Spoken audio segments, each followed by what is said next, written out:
कल रात में मैंने बनाया हलीम और इतना मजेदार बना था ना, हस्बैंड को भी इतना पसंद आया कि मैंने सुबह को भी हलीम ही गरम किया, साथ में फ्राई किए गरम गरम से पराठे, ब्राउन किया हुआ प्याज, लेमन, हरी मिर्च और अदरक। ओह क्या कॉम्बिनेशन है। हस्बैंड साहब को हलीम खाना इतना पसंद नहीं है, बट जब मैंने उनको अपने हाथ का बना हुआ हलीम खिलाया तो बस वो तो उंगलियां चाटते रह गए। बांग्लादेश में हलीम डिफरेंट तरीके से बनता है, पूरी पूरी बोटी होती है उसके अंदर, बट हमारे पाकिस्तानी हलीम का तो मजा ही अलग है ना। नमाज मैंने पढ़ ली थी तो मैं बोर हो रही थी, तो पलाश को फोन किया, मैंने कहा मुझे कहीं बाहर लेके जाएं, चाहे अपने साथ ही काम के लिए ही लेकर जाएं, बट मुझे बाहर जाना है।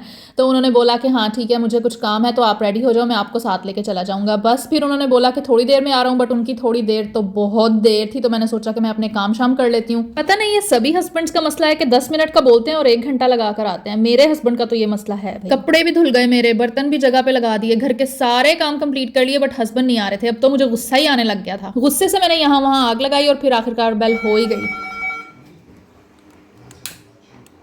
मैंने भी फिर गुस्से से ज्यादा जल्दी दरवाजा नहीं खोला, उनको बाहर ही खड़े रखा। खैर ये तो हुई मजाक की बात, ऐसा पॉसिबल नहीं है कि मैं अपने प्यारे हस्बैंड को घर से बाहर खड़ा रखूं। भाई काम करते हैं ना, वो तो बिजी हो सकते हैं, तो देर सवेर हो जाती है, माफ कर दिया करें आप भी। बस फिर थोड़े कपल गोल्स वाले शॉट्स लेकर हम पहुंच गए थे अपनी जगह पे, और ये इतना खतरनाक सा रास्ता था ना, लेकिन बड़ा मजा आया यहाँ पे जाने का। और हस्बैंड के साथ मार्केट गई हूँ तो ऐसा कैसे पॉसिबल है कि उनका खर्चा ना करवाऊं, तो मैं इधर उधर देखने लग गई कि क्या क्या कुछ है जो मैं ले सकती हूँ। हस्बैंड के लेट घर आने पे गुस्सा ना करने की वजह शायद ये भी थी कि उनसे खर्चा भी तो करवाना था। अगर मूड खराब हो जाता तो खर्चा कैसे करवाते, जेब से पैसे कैसे निकलते। पूरी मार्केट तो बस क्रिसमस की चीजों से ही भरी हुई थी। पता नहीं इस दाढ़ी वाले बाबे का क्या कॉन्सेप्ट है, बट जो भी है क्यूट ही है। बस फिर मैंने तो घर के डेकोरेशन की चीजें कुछ ली थी, कुछ अपने पर्सनल यूज की थी और कुछ किचन की यूज की थी। बस ये लेके तो हम वहां से निकल गए। सामान गाड़ी में रखना था, पलाश ने मुझे बोला कि डिग्गी खोलो, और मेरे से डिग्गी ही नहीं खुल रही थी। अल्लाह अकबर। एक लम्हे के लिए तो मुझे बिल्कुल यूजलेस फील हुआ, बट फिर पलाश ने बोला कि ये आपका मसला नहीं, गाड़ी का मसला है। शुक्र है my whole life was not a lie. वैसे छोटे होते इंसान कितना बुद्धू होता है ना। मेरे दिमाग में तो इतनी स्टूपिड चीजें आती होती थी। मुझे लगता था कि गधा जो है वो घोड़े का बच्चा होता है और अंपायर जो है वो प्लेयर्स की आयाबाजी होता है, क्योंकि वो खड़ा होता है आराम से और बस पानी दे रहा होता है और